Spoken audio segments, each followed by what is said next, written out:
Petites annonces pratiques. Cet après-midi à 16h, pour ceux qui le souhaitent, une visite guidée de la cathédrale de Salamanque. Il faut être à 16h précise devant la porte du couvent, même plutôt 4h moins 10, pour monter ensemble, et la visite aura lieu à partir de 4h, 4h05 à la cathédrale. Et il faut qu'on entre en groupe, c'est une visite de groupe, voilà. Deuxième annonce, ce soir à 21h30, dîner festif. Nous avons réservé dans un restaurant en ville. Il y a actuellement 21 inscrits. Il nous faut absolument connaître le nom des personnes qui participent pour pouvoir réserver. Alors vous pouvez vérifier auprès de Clémentine Franqui, la dame en blonde, lunettes bleues, que vous êtes bien sur la liste pour 21h30. J'ai le plaisir de vous présenter Audin, professeur à l'Institut catholique de Paris, docteur en théologie et en philosophie, actuellement professeur de philosophie politique à la faculté de sciences sociales. Il est l'auteur de très nombreux livres et ouvrages en théologie et philosophie politique, dont un livre paru au PUF en 2004 et un livre sur la médiation chrétienne en 2009. Nous avons publié les biographies des intervenants, dont celle du professeur Bernard Bourdin. Sur le site de Domuni, vous pouvez retrouver toutes les références exactes. Merci beaucoup d'avoir accepté de participer au colloque et d'y contribuer ce matin. Bien, merci beaucoup, sœur Claire-Marie et frère Michel Venard, de m'y inviter. Et pour vous entretenir d'un sujet dont vous devez voir déjà le titre, les droits naturels de l'homme, quelle compatibilité avec la démocratie? Donc c'est une question, un titre même un peu provocateur, je dirais même délibérément provocateur. Je vois qu'il y a déjà un regard qui a... Au plan de la méthode, je m'efforcerai, et je vois le sourire du frère Michel Vanard que je comprends. Sauf, je pense, la conclusion quand même, en sorte de vous épargner les austérités d'un texte. Et un texte lu, c'est pas un texte communiqué, même si c'est la même conclusion. Alors donc, pour commencer, je vais lier dès maintenant à la règle que je me suis fixée. Je vais au moins déjà, pour l'introduction, dire quel est le sens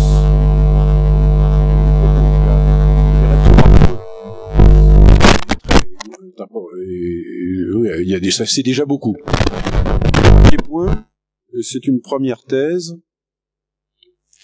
c'est de dire que Vitoria, l'école de Salamanque, d'une manière plus générale, et au-delà même, sans doute que j'aurai ainsi sur une autre scolastique, c'est celle des jésuites, je pense à Bellarmin et à Suarez, dans le 2e, 16e siècle, n'ont pas été, à commencer l'école de Salamanque, puisqu'elle est dans la première partie du XVIe siècle, on ne peut pas vraiment exagérer leur modernité, c'est-à-dire que c'est plus une école d'accompagnement du monde moderne, et donc ce qui est déjà beaucoup. Mais en même temps, un certain nombre de raisons me feront dire qu'elle ne peut pas être, cette école, aux origines, comme on dit, des droits modernes de l'homme,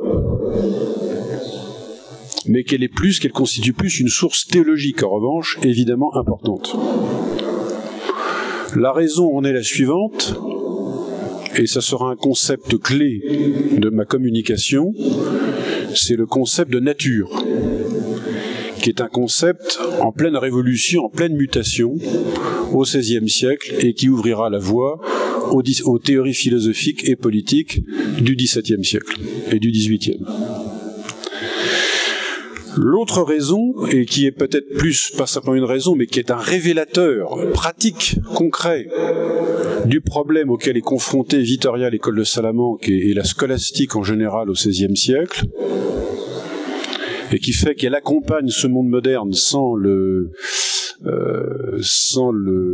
fonder en même temps. Elle en crée les conditions à sa façon.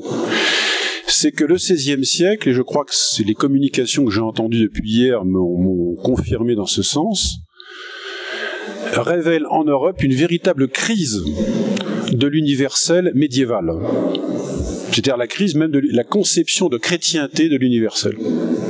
Puisque la découverte du monde des Indiens, des Amériques, fait découvrir un autre type d'humanité qui n'a rien à voir avec le christianisme. Et dans ce sens-là, bien sûr, il y a une première modernité de Vittoria, ça c'est indéniable. Mais qu'il faudra penser autrement. Deuxième thèse, et c'est là que j'en viens au cœur de mon sujet, c'est de dire qu'effectivement, s'il y a des droits modernes de l'homme,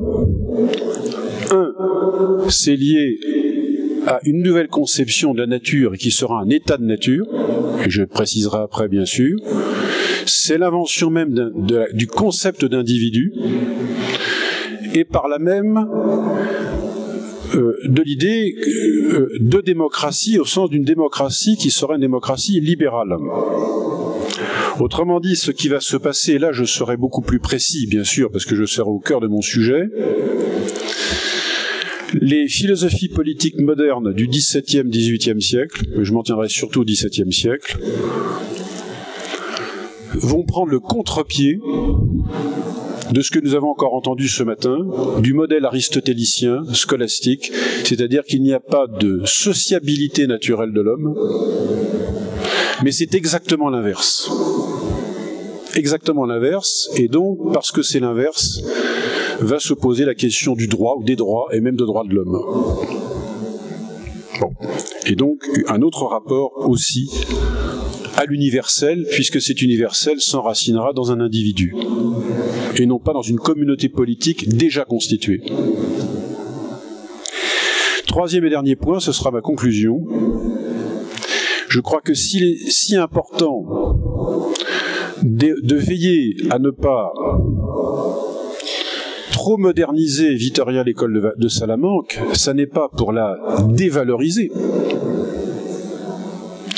C'est pour montrer la rupture qui va se jouer entre les XVIe et XVIIe siècles dans l'avènement du monde moderne, de la modernité, je préfère dire. Et par là même, on le mesure encore aujourd'hui, disons depuis Jean XXIII et Vatican II. Quand on parle de droits de l'homme ou de dignité de la personne humaine, ce qui est une autre formulation aujourd'hui, nous ne parlons pas de la même chose que lorsque nous parlons de droits de l'homme au sens d'un fondement individualiste. Et donc l'expression, si elle est la même, elle recouvre de toute autre réalité. Donc le malentendu apparaît à partir de ce moment-là, il explose. Et donc on ne peut pas nier l'importance des mutations historiques et philosophiques. Voilà donc pour l'introduction qui en elle-même est déjà copieuse.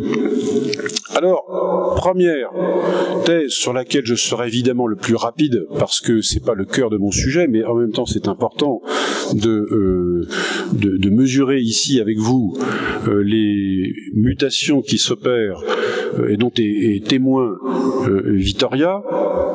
Je me suis donné comme fil directeur, c'est d'une part la crise de l'universel médiéval et d'autre part ce qui l'accompagne, c'est l'éclatement même du concept grec et scolastique de nature.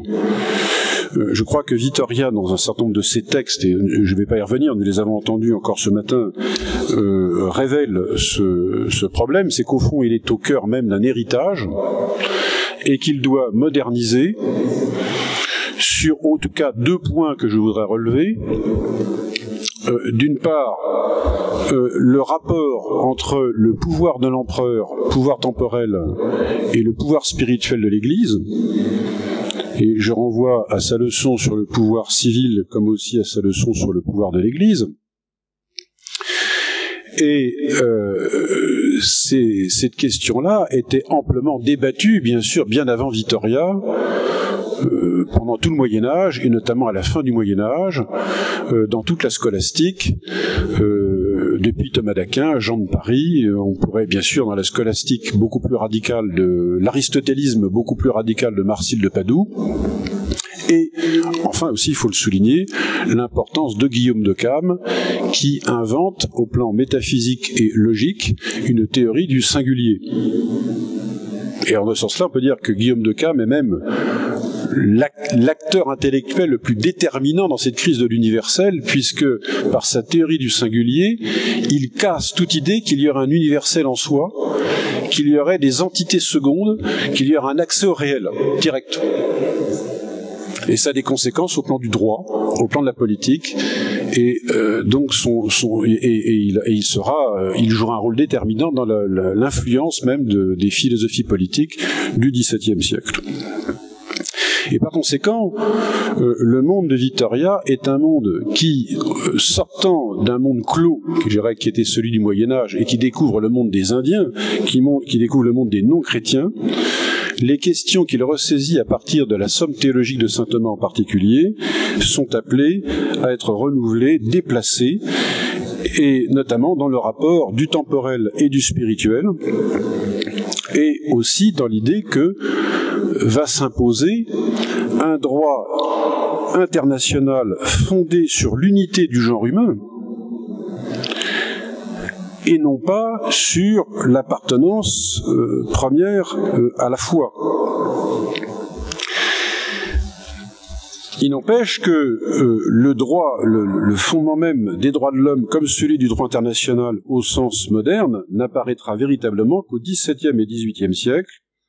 Et ici, je vous renvoie à un article que je trouve très important d'Antonio Trujol Serra dans la notion traditionnelle du droit des gens à la notion moderne de droit international public, publié dans la revue Le Supplément en 1987, mais vous en aurez la référence exacte dans mon article. Et en effet, cette idée de droit international et surtout de droit moderne de l'homme ne va être possible, comme je l'annonçais dans mon introduction, que dans le cadre d'un concept de droit individuel et d'État réfractaire à toute hiérarchie des finalités temporelles et spirituelles. Alors Vittoria ne pense pas dans ces termes. Je citerai au moins un texte de lui lorsque Vittoria affirme que, et commentant d'ailleurs un texte du juriste romain Gaius, le droit des gens est ce que la raison naturelle a établi entre les hommes. Or, lorsque Vittoria dit ceci, il y a une traduction en fait de ce texte. Le droit entre les hommes est devenu en fait le droit entre groupes humains, entre gentes. Donc il déplace le sens d'un texte.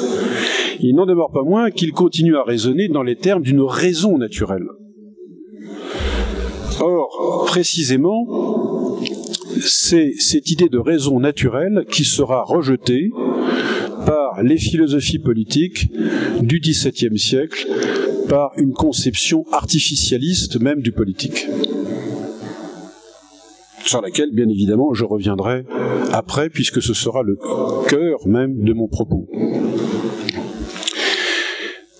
Donc, Vittoria est indéniablement un accompagnateur, un préparateur de la modernité, mais une modernité qui va se retourner contre ses propres postulats anthropologiques, puisque cette modernité rejettera, au bout du compte, l'idée même de la référence à Aristote et même à la scolastique.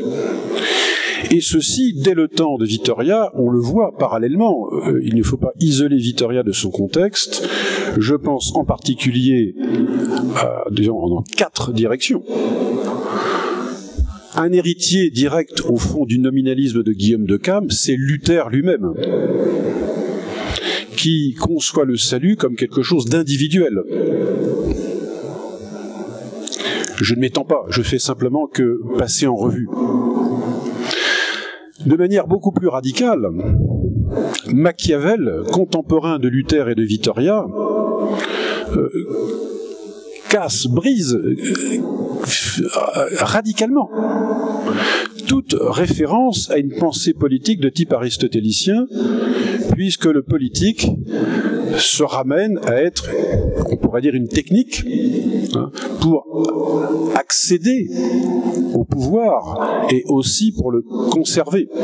Autrement dit, il n'y a plus de démonisme politique. Le politique n'est que le lieu, au fond, de la sphère des opinions et de l'instabilité, et donc l'art de bien gouverner, lo Stato. On peut évoquer aussi la figure de Thomas More, pour qui le politique va, à la lumière de l'expérience qu'il en fait, susciter toute la littérature de l'utopie. Autrement dit, il y a une véritable crise dans ce sens-là, au travers de cette crise de l'universel médiéval. C'est une crise de l'idée même d'ordre naturel rationnel et de son articulation aussi à l'écriture, à la source biblique. Et c'est le quatrième, on pourrait dire, axe qu'il faut ici avoir à l'esprit, dont est contemporain Vittoria et ensuite toute la seconde scolastique de Bellarmin et de Suarez. Je pense bien évidemment à la révolution scientifique opérée, y compris d'ailleurs par des prêtres, je pense à Copernic, Kepler et enfin Galilée. On aurait pu aller jusqu'à Newton, mais au moins, dans l'horizon du XVIe, XVIIe siècle, cette révolution scientifique brise inévitablement ce que Machiavel avait fait au plan politique, c'est l'idée que le monde, au sens grec, serait un cosmos, et donc une nature dont on découvre les lois, alors que ce cosmos, cette nature devient désormais une nature qui est un champ de découverte, mais au sens scientifique, indépendamment de toute métaphysique et de toute cosmologie au sens aristotélicien du terme. C'est-à-dire que la science moderne va en procéder comme activité scientifique autonome et venant bien évidemment du même coup inquiéter les théologiens. Je pense à Galilée, l'affaire Galilée et le rapport qu'il entretiendra par exemple avec Bellarmin d'ailleurs au plan théologique. Donc la théologie cesse à partir de ce moment-là d'être de moins en moins en tout cas une science architectonique qui explique l'ordre de l'univers. Elle ne s'inscrit plus, elle devient de plus en plus attaquée même dans ses fondements. Alors ce qui vaut dans l'ordre des sciences de la nature, de l'astronomie en particulier, qui va donner naissance à l'astronomie moderne, va se déplacer sur le terrain de la philosophie politique.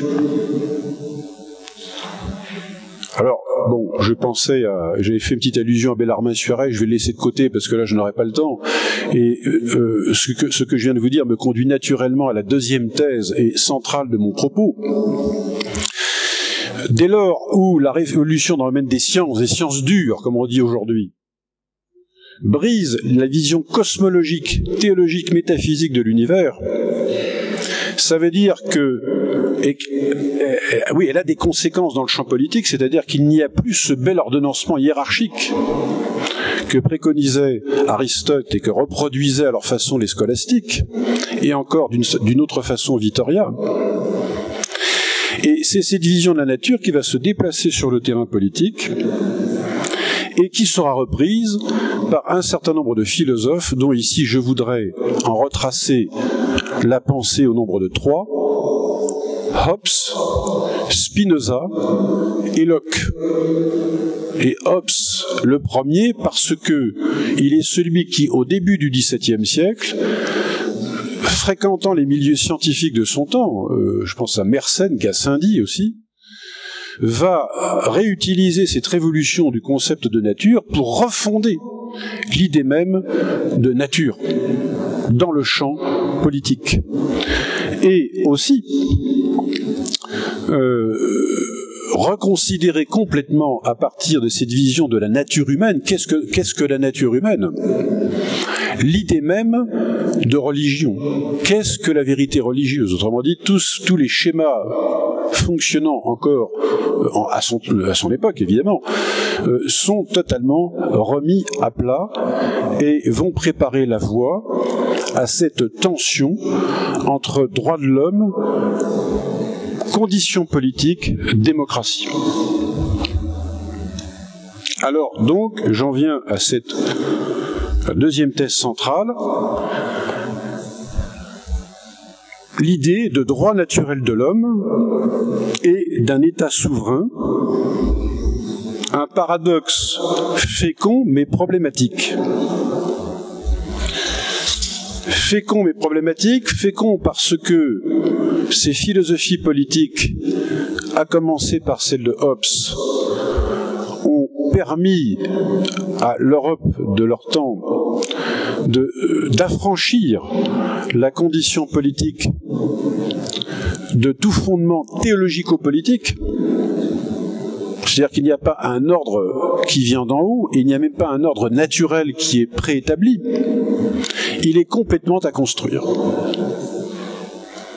Et c'est pourquoi Hobbes invente ce fameux concept d'état de nature, un status naturalis, un état de nature, qui sera repris par Spinoza, par Locke, jusqu'à Rousseau, donc jusqu'à la veille de la Révolution française, et un état de nature de l'intérieur duquel il n'y a, ce n'est qu'une fiction, on voit bien que ce n'est pas du tout la nature d'Aristote et de Vittoria, c'est une fiction, mais une fiction qui permet de décrire ce qu'est l'homme, donc une anthropologie, hein, et un état de nature à l'intérieur duquel il n'y a pour lui que des individus, et des individus totalement associables.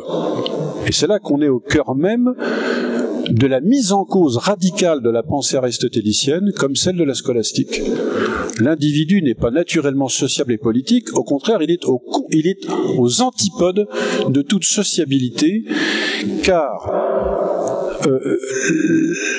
sa structure psychologique le conduit à l'aspiration fondamentale à conserver sa vie pour lui, donc c'est une structure plutôt égocentrique, voire égoïste, dans un désir qui n'a pas de fin. Une liberté, donc ça suppose une liberté qui n'a pas d'obstacle, donc elle n'est pas finalisée par un régime des vertus qui conduirait vers le bien. Et puisque tous ces individus disposent des mêmes propriétés psychologiques, donc ils sont égaux. C'est-à-dire, Hobbes invente l'égalité. Il n'y aura pas de droit de l'homme sans égalité. Ça va aller avec. Les droits valent pour tous. Mais vous voyez bien que ça s'enracine dans une structure de pensée profondément pessimiste sur l'être humain lui-même. Et d'où la refondation d'un droit naturel, on le voit bien dans le chapitre 14 du Léviathan, lorsque Hobbes dit « le droit naturel est l'équivalent au fond du désir illimité de chacun », notre droit naturel individuel n'a pas de limite. Il n'a pas de limite puisqu'il va jusqu'à s'étendre même à la possession du corps de l'autre. Donc l'état de nature est forcément pour Hobbes un état de guerre de tous contre tous, selon la fameuse formule que l'on connaît bien, qu'il a reprise d'ailleurs de Horace, et peut-être même en fait à vrai dire de Plaute, donc c'est très ancien, l'homme est un loup pour l'homme, c'est-à-dire que donc l'homme, dans l'état de nature, ne peut qu'être dans un état de guerre et donc d'associabilité, puisqu'il a chaque individu ayant les mêmes aspirations, ils ne peuvent que s'entre-détruire au nom de la conservation de leur vie. Il n'empêche que l'idée d'un droit naturel moderne apparaît là, dans un individu, et on le verra s'il fallait étudier de près les déclarations des droits de l'homme, je pense par exemple à celle de 1789 en France, les droits de l'homme s'enracinent dans un droit naturel. Mais ce n'est pas le droit naturel aristotélicien ou scolastique. Et c'est pourquoi, pour entrer dans le champ politique, car on voit bien que cet état de nature, selon Hobbes, ne mène qu'à une impasse. Pour entrer dans la condition politique, c'est-à-dire dans une condition de sociabilité, une condition civile, il va falloir franchir un saut qualitatif extrêmement fort. Et il passera pour Hobbes par l'idée que les individus doués de raison, donc autrement dit, il y a un autre statut de la raison qui n'est pas la raison aristotélicienne ou la raison scolastique. C'est une raison calculatrice. Les individus, malgré tout, ne sont pas dominés par leur passion au point de ne pas être capables de raisonner. Au contraire, ils disposent des artifices de la raison pour élaborer ensemble des lois naturelles. Mais là, je m'arrête tout de suite. Vous voyez, des lois naturelles, le mot nature a un tout autre sens, puisque ces lois naturelles sont fabriquées par les individus eux-mêmes. Elles ne sont pas antérieures, ce sont eux qui les fabriquent. Donc, vous voyez que c'est là qu'on est déjà dans la notion d'un artifice. Et ces lois naturelles vont viser à instaurer un ordre de paix entre les individus pour qu'ils puissent, entre eux, basculer dans la condition politique afin de limiter, de freiner le droit naturel de chacun, qui est un droit naturel et limité.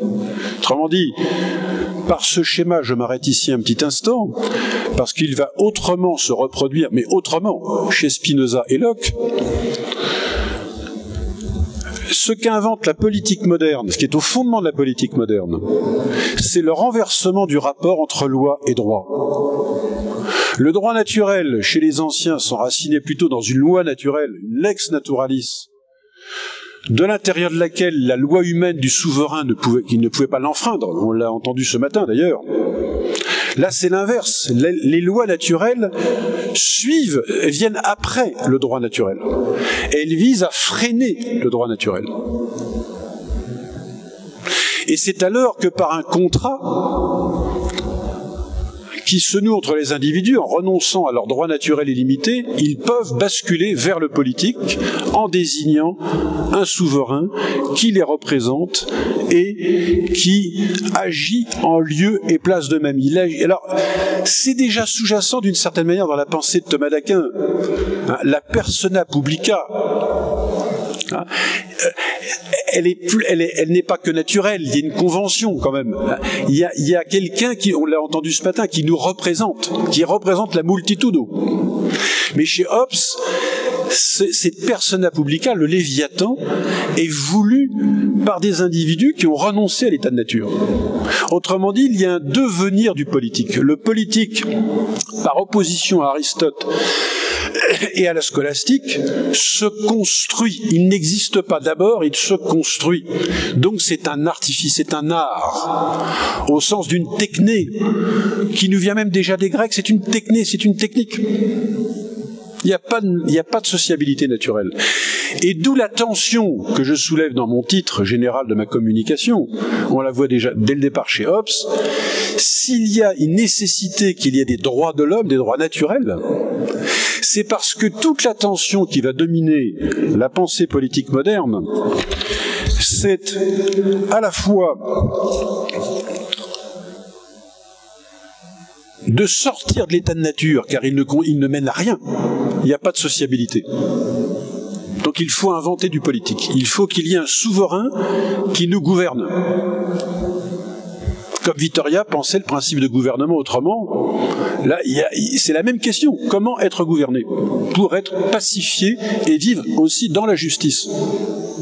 Il y a une théorie de la justice derrière, qui va se jouer. Et en sorte que la conservation de chacun devienne la conservation de tous. C'est-à-dire qu'on passe du bien commun à la conservation de la vie. Et donc il y a un principe d'obéissance qui fait que le politique est possible. Mais il faut que le politique, le souverain, ne devienne pas non plus inversement un gouvernement arbitraire qui viendrait briser les droits de chacun. À ce moment-là, ce n'est plus un état de droit, c'est un état autoritaire, voire, on dirait aujourd'hui, totalitaire. Alors, ce n'est pas cela. C'est un état souverain, radicalement souverain, mais qui ne l'est qu'à la condition qu'il respecte les droits naturels de départ de chaque individu. Donc, nous avons en germe, dès le départ des Hobbes, la tension entre de futurs droits de l'homme, il y a de l'homme à l'état de nature, qui pour s'humaniser doit devenir un citoyen, et il n'était citoyen que s'il obéit à son souverain, Et le souverain n'est vraiment souverain que si, en même temps, il ne recouvre pas l'homme dans le citoyen. Le citoyen reste toujours un homme. C'est exactement préfiguré dès le milieu du XVIIe siècle. Le Léviathan est paru pour la première fois en 1651. Ce que diront les déclarations, par exemple la Déclaration des droits de l'homme de 1789, la Déclaration des droits de l'homme et du citoyen. L'homme ne se réalise comme homme, comme citoyen, mais le citoyen ne recouvre jamais complètement l'homme. Et ça, évidemment, jamais une problématique aristotélicienne n'aurait pu penser ça. Je ne dis pas que c'est mieux, c'est ainsi. Et c'est avec ça qu'il faut réfléchir, justement. Alors, ça, c'est la solution de Hobbes, qui est une solution la plus radicale que va connaître la modernité. La plus radicale. Car ça le conduira à refuser l'idée de démocratie. Car s'il y avait démocratie, ça serait le retour à l'état de nature. Ah, on l'entendait ce matin d'ailleurs avec ma collègue de l'université de Gênes, hein, par rapport à la question de la monarchie. Hein, en fait, chez Hobbes, c'est pas forcément une monarchie, c'est une souveraineté en tout cas. C'est-à-dire qu'il y a un principe unificateur. Et qui n'est pas arbitraire non plus. Il y a un état de droit. Le souverain ne peut pas faire n'importe quoi. Il est là pour la conservation de chacun. De même que le souverain hobbesien, aristotélicien ou thomiste ou vittorien est là pour le bien commun, celui de Hobbes est là pour la conservation de la vie. Mais pas de démocratie parce que ça serait le retour à l'état de nature. Il n'empêche qu'il y a quand même des droits à l'intérieur. Il y a un droit naturel. Alors, c'est la solution la plus radicale et qui va précisément avec le temps, on va découvrir, c'est ça que je voudrais vous faire découvrir, et qui nous posera ensuite des questions pour nous aujourd'hui, là en 2014, c'est que dès le XVIIe siècle, une solution comme celle-là va trouver très vite ses limites et ses critiques. Et c'est la raison pour laquelle j'ai pensé qu'il était important de vous parler au moins de Spinoza et de Locke. Pour commencer de Spinoza, car c'est le plus proche. Spinoza, dans les Provinces-Unies, et n'est pas simplement, comme on le présente toujours, un héritier de Descartes, c'est aussi un lecteur critique de Hobbes. J'ai bien un lecteur critique, c'est-à-dire qu'il s'en sert, mais il prend ses distances. Et c'est très clair, lorsque Spinoza pense lui aussi un concept d'état de nature qui est totalement passionnel. Il n'y a pas de sociabilité vraie. Donc il rejoint Hobbes. Et même, dit-il, l'état de nature, c'est l'état divin. Deus sive natura. Et il n'y a dans cet état de nature que des individus. Même schéma. Qui sont animés par des passions et dont le désir le plus profond, c'est de persévérer dans leur être. Et il y a un principe de finalité. Et d'ailleurs, Spinoza parlera de béatitude à sa façon. Il y a une finalité, l'homme recherche la béatitude. Et que de vieilles idées aristotéliciennes ou thomistes vont reprendre forme autrement. Mais pour que ce soit possible, pour que ces individus puissent persévérer dans leur être, il y a un problème, le même problème que se posait Hobbes, c'est que comme ils sont égaux, ils ont les mêmes passions, ils ne peuvent y parvenir. Alors, la solution, évidemment, qui va se poser pour eux, c'est de basculer dans le champ politique. C'est aussi, il y a donc un devenir du politique aussi. Il n'existe pas d'abord. Simplement, et c'est la grande différence avec Hobbes, c'est que l'idée que se fait Spinoza de la nature, c'est que l'homme, tous les individus sont pris par la puissance de la nature. Ils sont pris, tous pris. Et donc on ne peut pas sortir de la nature chez Spinoza. Hobbes ne voyait pas si loin. Et donc, pour sortir des effets ravageurs de la nature, Spinoza procède différemment de Hobbes. Il dit d'abord que les individus étant dominés par la puissance de leur nature, ils sont même incapables de fabriquer des lois naturelles, comme chez Hobbes. Donc la seule solution, c'est de mettre en commun leurs droits naturels. Et c'est par la mise en commun de leurs droits naturels qu'ils peuvent donner un sens collectif à la conservation de leur vie et donc à la persévérance dans leur être. Et d'ailleurs, ici, on pourrait noter, je vous y renvoie, dans le traité politique, Spinoza donne raison, d'ailleurs d'une certaine manière, il le dit lui-même, et si les scolastiques, dit-il, et si les scolastiques ont voulu appeler l'homme animal social, pour cette raison qu'à l'état de nature, les hommes ne peuvent guère relever que de leurs propres droits, je n'ai rien à objecter. Alors dit, il y a un petit clin d'œil du côté de la scolastique en disant les individus ont des droits, mais pour qu'ils satisfassent leurs droits, il faut qu'ils mettent en commun ce droit naturel, et la mise en commun de ce droit naturel va permettre la possibilité d'entrer dans le champ politique, mais alors, si le passage au champ politique n'est qu'en fait la mise en commun de la puissance de la nature et de leurs droits naturels, ce n'est que ça. L'état politique n'est qu'une puissance de la nature pacifiée. Et ce n'est aussi, et il permet aussi, s'il permet aussi la mise en commun du droit naturel de chacun, quelle est la forme de régime politique, à nouveau qu'il faut se poser, quelle est la forme de régime politique qui permet d'universaliser le droit naturel de chacun? Eh bien, c'est forcément le régime politique le plus universel. Quel est le régime politique le plus universel pour se gouverner, c'est-à-dire tous par tous? Ben, c'est la démocratie. Donc, ce que refusait Hobbes, Spinoza, lui, va le penser. Il y a un gouvernement de tous par tous, donc il y a du souverain. Et c'est par cette souveraineté que les individus vont pouvoir se limiter, se contraindre dans leur droit naturel, puisqu'ils y ont intérêt. Ils y ont intérêt, sinon ils ne pourront pas conserver leur vie. Et à ce moment-là, ça serait le retour à l'état passionnel de la nature. Donc le politique permet de pacifier. Donc il y a une mutation de la condition naturelle vers le politique chez Spinoza. Et aussi une mutation des passions religieuses. Ici, je n'ai pas le temps de m'y attarder, mais c'est ce qui permet aussi à Spinoza de penser que la religion, comme chez Hobbes d'ailleurs, la question sur laquelle je n'ai rien dit, mais la religion retrouve toute sa place, comme notamment chez Spinoza, comme éthique.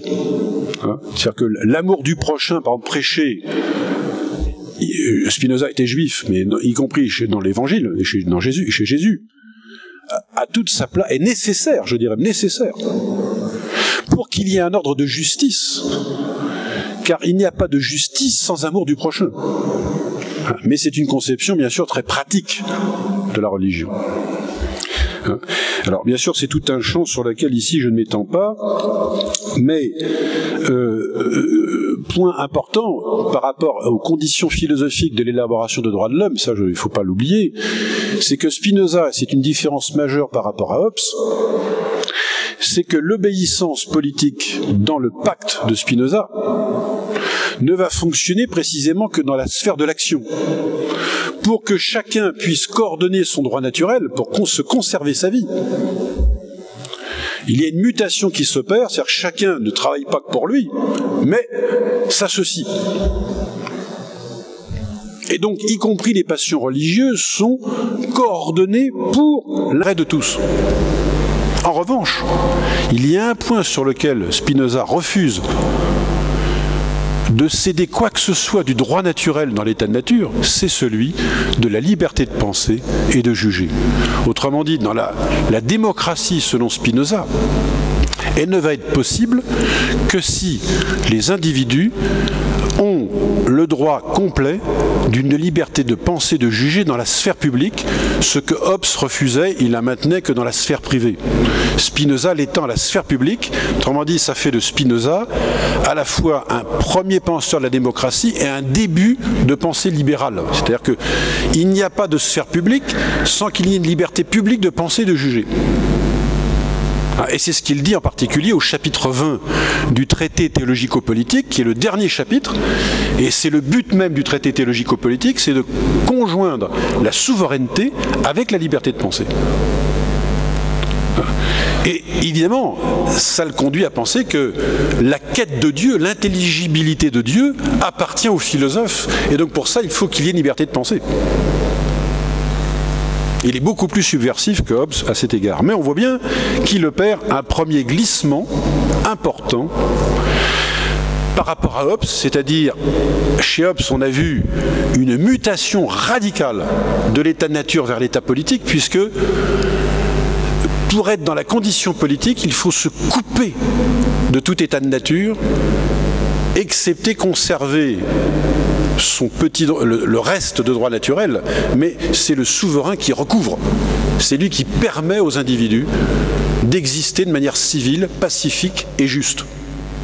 Chez Spinoza, premier glissement, si la démocratie devient possible, c'est parce qu'au fond, on peut devenir politique, on peut devenir sociable, comme aurait dit Aristote, de manière démocratique, tous par tous, parce que l'état de nature, on ne peut pas en sortir. On ne peut que le pacifier. La politique n'est que la pacification de l'état de nature. Donc il n'y a pas de rupture aussi radicale. Et donc, ce qui veut dire que la pensée de la démocratie et du libéralisme va être possible par une rupture amoindrie entre le passage de l'état de nature à l'état politique. Et donc là, on a une tension d'un type nouveau, un équilibre dans la pensée moderne entre l'individu, ses droits, sa liberté de penser en particulier, sa sécurité, et la pensée du politique. Il faut conjoindre les deux. On voit la tension est là. Comment être à la fois obéissant à un souverain et en même temps donner toujours plus de droits à l'individu pour qu'il puisse exister comme tel. Alors c'est la raison pour laquelle évidemment je suis obligé d'en arriver au dernier modèle. Je ne ferai qu'une allusion à Rousseau, au dernier modèle qui est celui de Locke. Car Locke est très important. Il est très important parce que Locke est véritablement le premier philosophe politique qui pense le libéralisme. C'est le premier théoricien libéral, au sens strict. Le point de départ dans l'histoire européenne et occidentale de la philosophie libérale, il faut aller la chercher chez Locke. Je ne sais pas, c'est un théoricien d'économie, c'est pas Adam Smith ou John Stuart Mill, il faut aller rendre chez Locke, et qui prépare ses pensées. Or, que dit et pourquoi Locke est libéral? Pourquoi Locke va inventer le libéralisme? Eh bien derrière, il y a une question profondément aussi théologico-politique, ce qui veut dire que Locke va d'abord se faire l'ennemi ou l'adversaire radical d'une théorie qui est moins d'abord celle de Hobbes que celle d'un certain Robert Filmer. Qui est Filmer? C'est le théoricien d'un pouvoir adamique patriarcal. Tout pouvoir descend d'Adam, donc il le fonde dans la Bible. Réponse de Locke dans le premier traité du gouvernement civil. Filmer se trompe complètement. La terre, comme communauté, est un don de Dieu et elle est le fruit d'une loi naturelle donnée par Dieu. Ce qui veut dire que Locke est en train de penser, en pensant contre quelqu'un d'autre, il est en train de donner un fondement théologique à sa philosophie politique.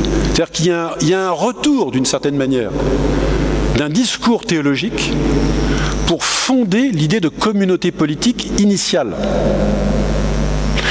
tout en reprenant le concept qui lui vient de Hobbes d'état de nature.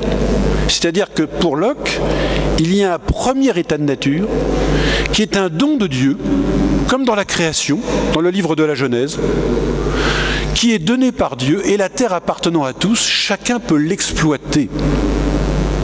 Donc elle n'appartient pas qu'à Adam, elle appartient à tous. Et au nom d'une loi naturelle rationnelle donnée par Dieu, donc révélée. Et c'est ce qui fait que Locke peut reprendre l'idée selon laquelle, bien sûr, dans l'état de nature, il n'y a que des individus, bien sûr. Ah là, enfin, on y viendra après sur le rapport de Locke avec Aristote, on en a parlé tout à l'heure, et la scolastique. Mais il n'y a que des individus, comme chez Hobbes et Spinoza, ce sont des individus. C'est une théorie individualiste, sinon il n'y aura pas de pensée libérale. Mais c'est une individualité, un individualisme sociable, Et c'est là que Locke se sépare de Hobbes. Le cher Thomas, après avoir réglé ses comptes avec Filmer, il règle ses comptes avec Hobbes en disant « Très bien, il y a un état de nature, mais la guerre de tous contre tous dans l'état de nature, il va quand même un peu loin.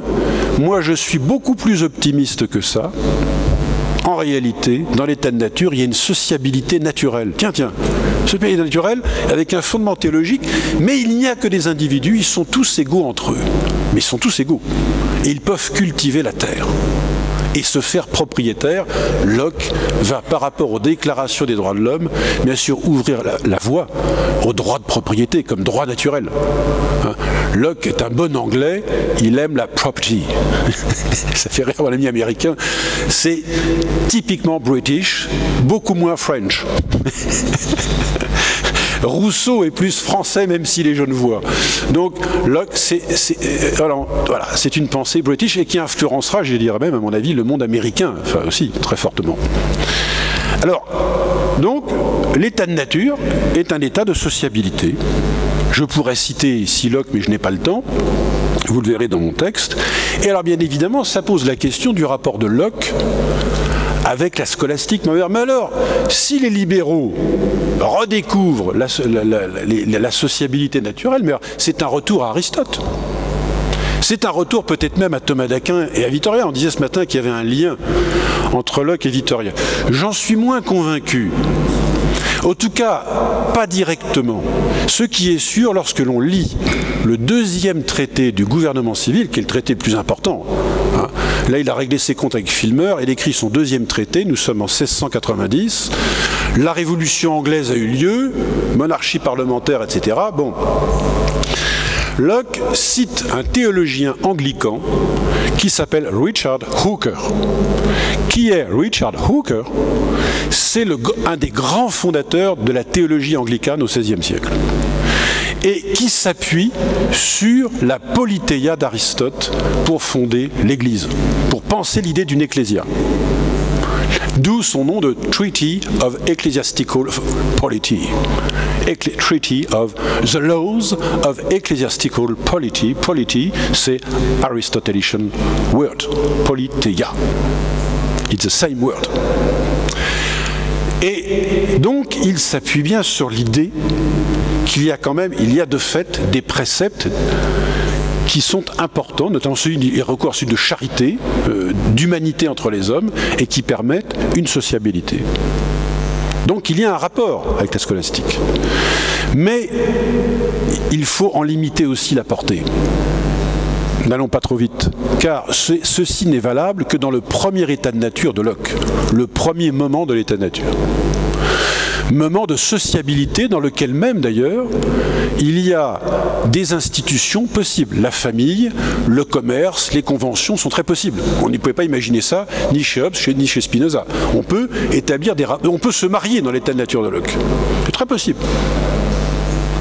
Mais arrive le second moment de l'état de nature, c'est celui qui va briser l'égalité de départ par l'introduction de la monnaie et qui va obliger Locke à redevenir un peu hobbesien. C'est-à-dire que l'état de nature va créer un état de guerre. On le retrouvera chez Rousseau d'ailleurs. Et donc un affrontement. Et par conséquent, la belle harmonie de départ se dégrade et va évidemment justifier la nécessité d'accéder aux politiques. Donc à nouveau, genèse.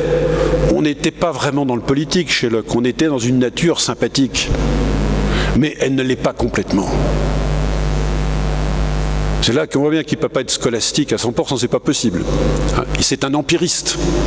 Donc il y a un développement et évidemment le politique va servir à quoi?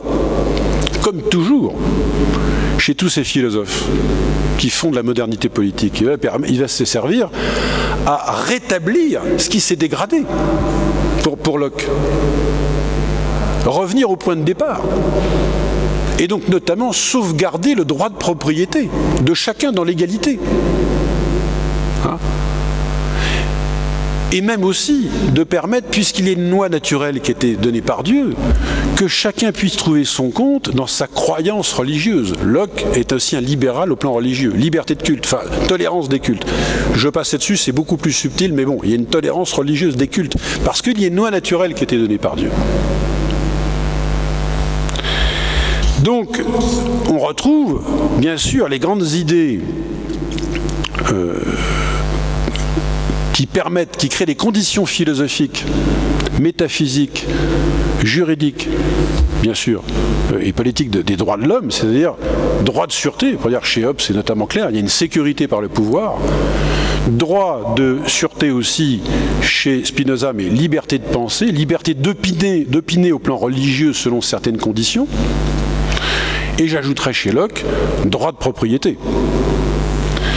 Donc, sa conclusion de cela, et je vais en venir à ma conclusion effective, après je vais terminer, on voit bien que l'idée moderne de droit de l'homme procède d'une antériorité, d'un état de nature, et donc on accède aux politiques après coup, et non pas immédiatement, comme chez Aristote et dans la pensée scolastique. D'ailleurs, dans la pensée scolastique ou d'Aristote, on n'accède pas aux politiques, on est déjà dedans.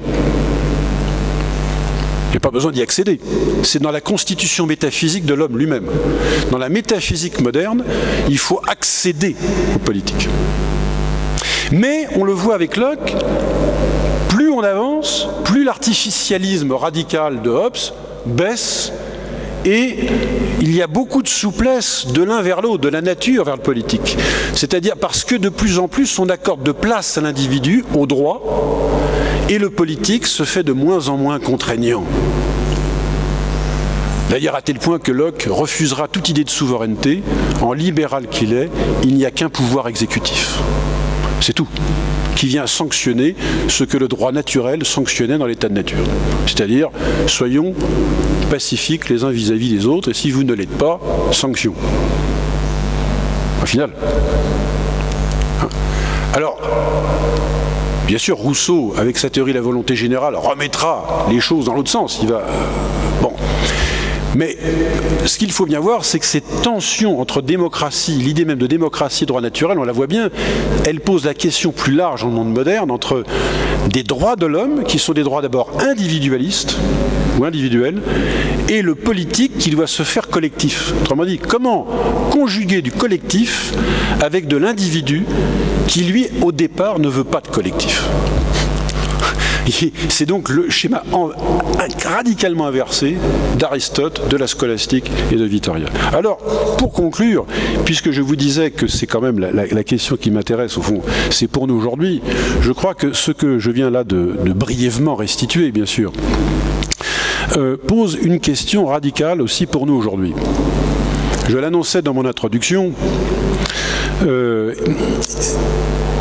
on ne saurait, je crois que ça n'est pas déprécier la pensée scolastique, et ici par exemple celle de Vittoria, que de le dire, car sinon on entretient un amalgame entre un discours qui a comme une source religieuse et immédiatement chrétienne, et qui se conjugue avec un héritage aristotélicien en particulier, sur des droits, et un discours qui se fonde quand même sur un schéma foncièrement empiriste et individualiste et qui n'a rien à voir. Même s'il y a quelquefois des rapprochements que l'on peut faire comme chez Locke. Et on pourrait le vérifier aujourd'hui, encore une fois, depuis Jean 23, on parle de dignité de la personne humaine ou de droit de l'homme. Il suffit de lire les textes du magistère, on ne parle pas de la même chose exactement. Ce n'est pas un discours libéral récupéré. On ne parle pas de la même chose. Alors, de fait, il faut souligner ici qu'il y a une rupture au XVIIe siècle avec le modèle aristotélicien, scolastique et de toutes les scolastiques. Et c'est lui, ce faisant, qui a permis, effectivement, des déclarations de droits de l'homme et du citoyen. C'est le paradoxe, c'est-à-dire que ce sont des modèles assez peu enclins à la sociabilité naturelle de l'homme qui ont permis des déclarations de droits de l'homme et du citoyen. Et on comprend, il faut que ce soit l'homme et le citoyen, car à chaque fois, il faut que l'homme devienne citoyen, mais que le citoyen ne recouvre pas l'homme. Je ne vais pas revenir sur la conclusion, d'une certaine manière, j'ai anticipé de ce point de vue-là. On a pu voir comment, évidemment, il y a une baisse d'intensité de la rupture artificialiste de Hobbes jusqu'à Locke en passant par Spinoza.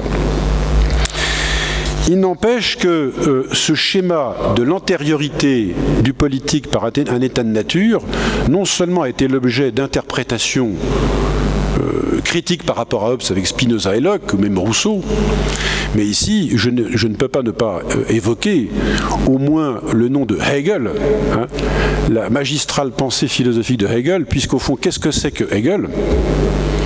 C'est de faire du Aristote en version moderne. Pourquoi? Et pour une raison évidente, c'est qu'il voit bien, après la Révolution française, qu'il y a une illusion à vouloir fonder le politique sur des principes qui sont anté-politiques. Et Locke dira, le droit naturel n'est pas d'abord dans un état de nature fictif. Donc il faut penser l'homme directement dans une communauté politique. Hegel est un Aristote moderne, c'est-à-dire que c'est la cité, la totalité de la cité. D'où sa fascination pour le monde grec. Alors, ça sera la conclusion. La conclusion, c'est quand même, et c'est là qu'on voit les limites de ce schéma, dont on voit que Hobbes, en son temps, au fond, quand Hobbes invente l'individu, il l'invente avec une frayeur excessive, terrible, parce qu'il voit bien que l'individu, pour qu'il puisse exister, il faudra l'encadrer par du politique. Et c'est, me semble-t-il, exactement le dilemme dans lequel nous sommes de nos jours. C'est-à-dire que de plus en plus, nos démocrates, de fait, nos systèmes politiques modernes sont devenus démocrates et libéraux. Et de plus en plus, je dirais même qu'ils sont devenus plus libéraux que démocrates. C'est-à-dire que de plus en plus, ce qui était prévu, programmé déjà dans les textes sources chez Hobbes, Spinoza et Locke, a éclaté au grand jour d'une manière pratique. On est sorti des livres. C'est de toujours laisser plus de place aux droits individuels, à l'individu lui-même. Et donc, bien évidemment, quand on dit démocratie de nos jours, elle est non seulement sans rapport avec une démocratie au sens aristotélicien, mais elle n'a même aucun rapport avec ce que pouvait en dire un Spinoza ou un Locke ou même un Rousseau. Elle est totalement déterminée par un schéma libéral contemporain, individualiste contemporain. Et évidemment, il y a péril en la demeure. Alors que les déclarations, si on prend de déclarations de droit ou si on prend une pensée libérale comme celle de Locke, la notion de droit naturel restait confrontée, limitée à la notion de loi, aujourd'hui, la notion de loi tend de plus en plus à entériner l'idée même de droit qui sont inhérents à chaque individu. Et avec le danger, évidemment, de faire de nos démocraties que des espaces qui ressemblent de plus en plus à des états de nature déguisés et non pas à de vrais espaces politiques qui savent créer la limite et une articulation juste entre droit, loi et conditions politiques.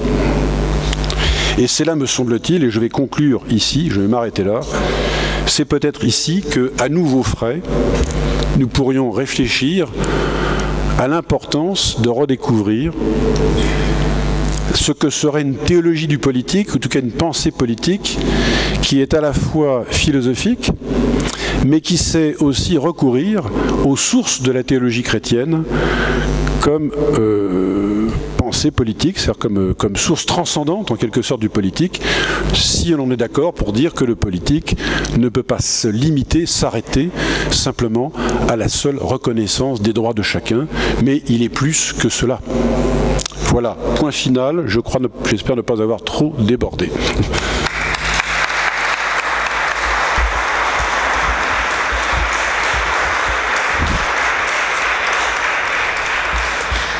Un très grand merci pour cet exposé particulièrement éclairant, restituant sur la longue durée l'histoire des idées politiques. Et il y a de nombreuses questions qui peuvent surgir, et c'est aussi la qualité d'un exposé. Alors la parole vous est offerte pendant une demi-heure, nous avons jusqu'à 13h10.